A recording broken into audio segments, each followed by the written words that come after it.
नमस्कार.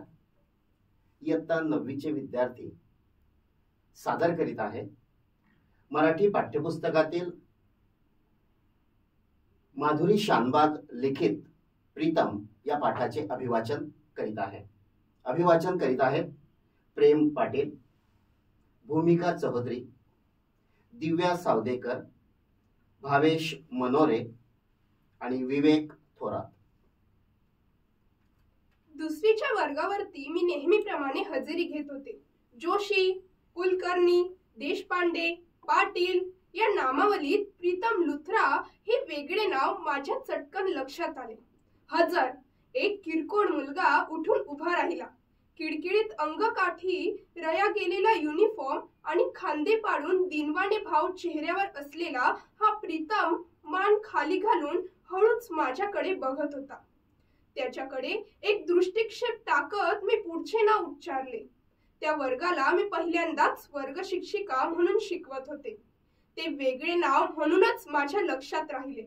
थोडे दिवस गेले आणि उमजत गेलं की प्रीतम अगदी एकलकोंडा, घुमा, अबोल, कुणाशीही न बोलणारा असा मुलगा आहे.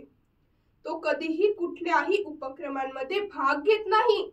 कसा बसा काठावरती पास होतो. वर्गात शिकताना खूपदा खिडकी बाहेर रिकाम्या आकाशाच्या तुकड्याकडे टक लावून बघत राहतो. एकदा त्याच्या निबंधात इतक्या चुका निघाल्या की मी त्याला थांबवून घेतलं आणि म्हटले, नीट मराठीही लिहिता येत नाही तुला. तुझ्या आईवडिलांना मला ताबडतोब भेटायला सांग. तू दिवसेंदिवस आळशी होत चाललायस. तुझ्या पालकांना तुझा बेजबाबदारपणा कळायलाच हवा. साधे शब्दही लिहिता येत नाही. घाबरत, अळखळत, एक एक शब्द उच्चारत धीर एकटवून बोलल्यासारखा प्रीतम म्हणाला, बाई, माझे वडील सैन्यात जवान आहेत. ते दूर सरहद्दीवर असतात. 4 वर्षांपूर्वी माझी आई वारली. मग मी त्यांच्याबरोबरच 1 वर्ष बंगालात होतो. त्यापूर्वी मी पंजाबीत शिकलो. याच वर्षी मी इथे मामा मामींकडे आलो. मला मराठी नीट येत नसल्याने बाकी विषयही कळत नाही.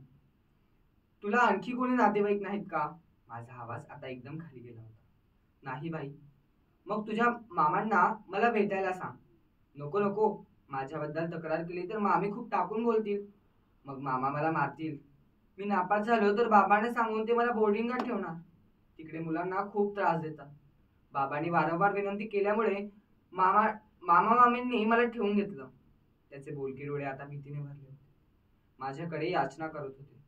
आधीच मामाची 3 लहान मुले तिला खूप त्रास देतात. त्यात माझा त्रास नको. एरवी शब्द न बोलणारा प्रीतम आजूबाजूला मुले नाहीत म्हणून भडाभडा बोलत सुटला होता. त्याचा विचित्र आडनावाचा, अबोलपणाचा, काही कळत नसलेला खुलासा कळत असे माझ्या काळजात काहीतरी लक्कन झाले. मी चटकन त्याला जवळ घेतले. क्षणभर त्याने अंग चोरून घेतलेले मला कळले. 7-8 वर्षाच्या मनाने त्याचा देह खूप किरकोळ सुकलेल्यासारखा होता. मी त्याच्या चेहऱ्यावर हात फिरत म्हटले, प्रीतम, मला यातले काहीच ठाऊक नव्हते. असं कर, उद्यापासून दुपारच्या सुट्टीत लवकर डबा खा आणि खेड्याऐवजी माझ्याकडे ये.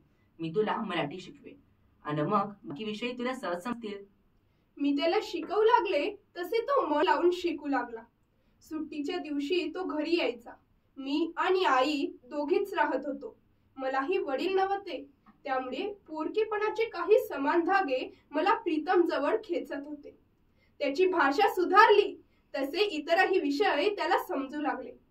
त्याचा परीक्षेतला नंबर 10च्या आसपास येऊ लागला. तसे त्याचे वडील पैसे पाठवत म्हणून मामा मामी त्याला खायला घालत. पण आपण एखाद्या घरात उपरे आहोत, नको आहोत हे मुलाला चटकन समजते. ही नाकारलेपणाची भावना त्याला मिटवून खुरटून टाकत होती.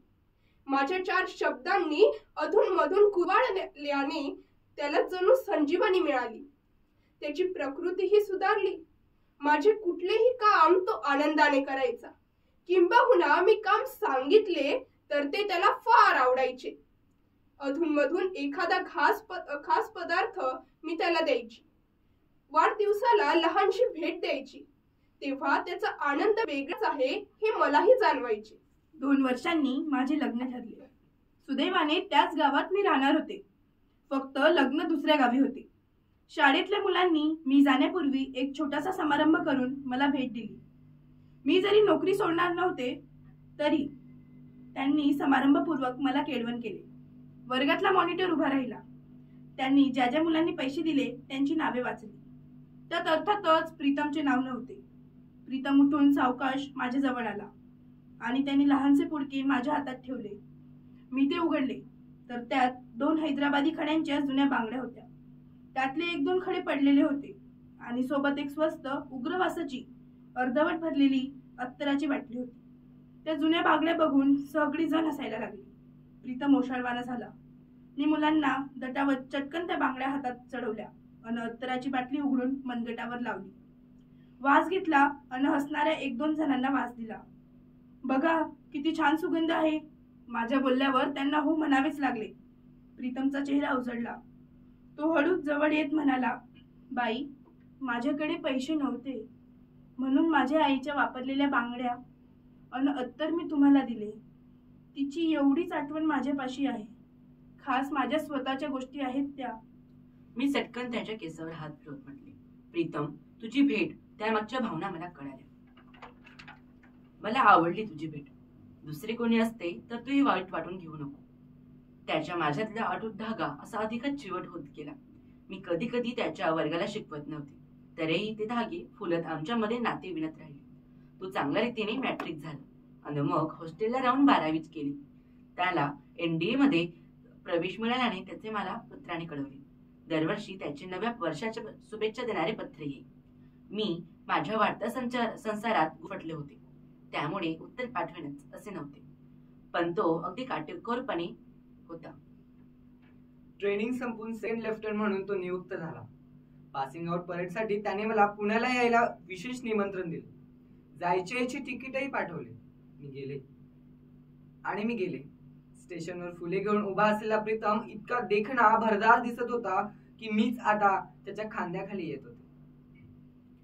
त्या दिवशी आई वडिलांना विशेष जागी बसवता. त्याचे वडील येऊ शकले नव्हते म्हणून त्या जागी त्याने मला बसवले. माझ्या हातातल्या त्या बांगड्या त्याने बघितल्या आणि हातात हात घेत त्यावर त्याने डोके टेकवले. त्यावर पडलेले पाणी मला कळले. त्याला जेव्हा छातीवर बिल्ला लावला गेला तेव्हा मी मोठ्याने टाळ्या वाजवल्या आणि मला निरोप देताना तो म्हणाला, बाई, तुम्ही येणार म्हणून मला खात्री होती. गेल्या जन्मी नक्कीच मी तुमचा मुलगा होता. 4 वर्षांनी त्याच्या लग्नाची पत्रिका तिकिटास माझ्या हाती पडली. मध्यंतरी त्याचे वडील वारल्याचे त्याने कळविले होते. माझ्या सर्व अडचणी बाजूला सारून मी लग्नाला गेले. त्याच्या आयुष्यातला हा सर्वात मोठा प्रसंग मी हजर राहून पाहावा अशी त्याची इच्छा मला जणू टेलिफोनीच कळाली. त्याच्या सासरच्या लोकांनी त्याच्या आईसाठी म्हणून घेतलेली साडी त्याने मला घ्यायला लावली अन माझ्या पुढे जोडीने वागताना त्याने पत्नीला सांगितले, या बाई म्हणजे माझ्या एकुलत्या एक कुटुंबीय आहेत. त्या भेटल्या नसत्या तर कॅप्टन ऋतुरा नावाचा आज कुणी अस्तित्वातच नसतं. मी देव केलेल्या बांगड्या परत करत तो म्हणाला, तर तुमच्या जवळच आहे. ही भावना मला पेशी आहे. तुमच्या जवळच ते असू दे.